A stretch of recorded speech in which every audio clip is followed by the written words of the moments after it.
Les sourires sont partout alors que le Zimbabwe et la Chine réaffirment leur engagement à poursuivre leur partenariat qui a été élevé au niveau de coopération stratégique en 2018.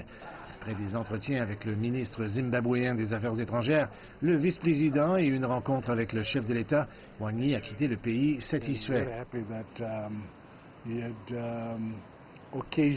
Il est très heureux d'avoir eu l'occasion de passer en revue nos relations entre la République populaire de Chine et le Zimbabwe sur toutes les questions et rentre chez lui convaincu que nos relations sont sur une base solide.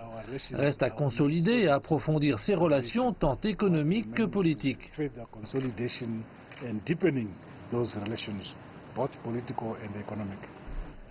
Wang Yi est également satisfait de toute sa tournée africaine au cours de laquelle il a réitéré que la Chine est un frère, un ami et un partenaire du continent. En tant que plus grand pays en développement du monde, il est naturel que la Chine s'associe étroitement à l'Afrique qui abrite le plus grand nombre de pays en développement.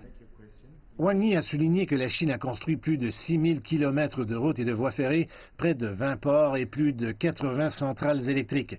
En outre, plus de 130 installations médicales, 45 stades et plus de 170 écoles ont été construites.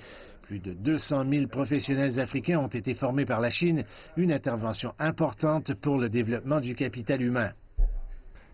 Ce sont toutes des décisions qui ont un impact sans précédent et majeur sur l'histoire des relations Chine-Afrique et ces étapes ont poussé la coopération Chine-Afrique dans une nouvelle ère. La Chine a pleine confiance dans l'avenir du développement de l'Afrique.